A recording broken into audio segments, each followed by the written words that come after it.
I'm sorry about Marianne. She doesn't mean to be impolite. She's being moved out of her own house. 'Tis only natural. Indeed, I'm impressed by her restraint. If I had been in her position, I'm sure I would have, I don't know. What would you have done? Run dear Fanny through with a sword. Threw her bare-knuckled down the stairway. Would you? Or perhaps I would have smiled and said something rather feeble, then cursed my cowardice in private. Marianne doesn't believe in censoring her passions at all. I think she takes after my mother. And you, Miss Dashwood? Or do you allow your passions to be ruled by sense and restraint? I'm sure I've never really had occasion to declare any passions at all. At all?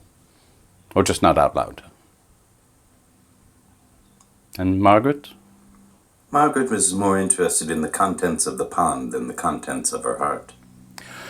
Well, I am grateful for that, for I have been here less than a day, and I've already received instructions on the best locations for newt spotting. You may have made a friend for life already. I do hope so. She's determined to become a naturalist, despite Mother's insistence that no man will want a wife who brings lizards to the dinner table. Though thankfully she's a little young for us to worry yet. I'm sure she'll have no shortage of suitors when the time comes, for I think there's little in the world as attractive as an appreciation of nature and the open air. I confess it is the only world I find myself truly comfortable in. I thought you were a society man.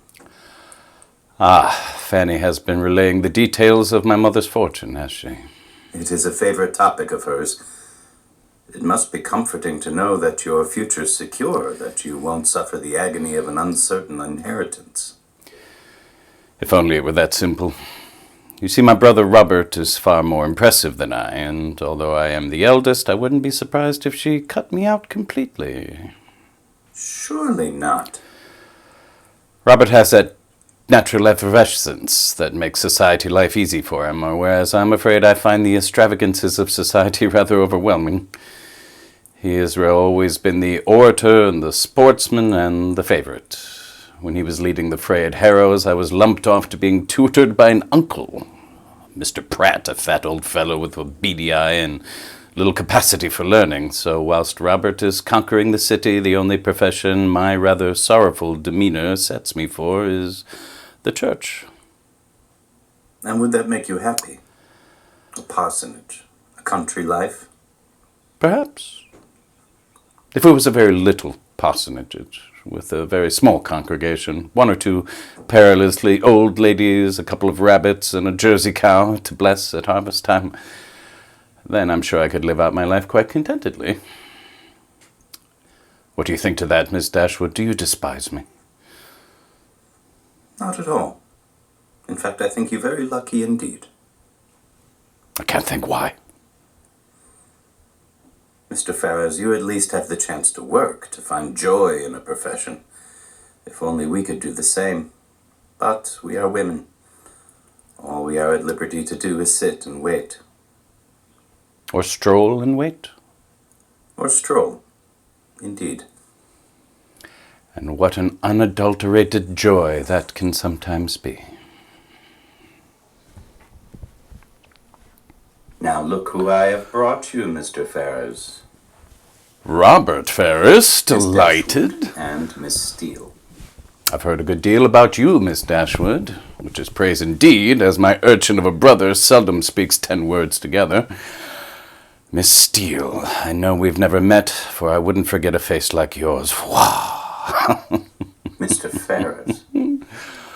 Would you do me the honor of the next dance? I will try not to tread on your feet. They look sturdy enough.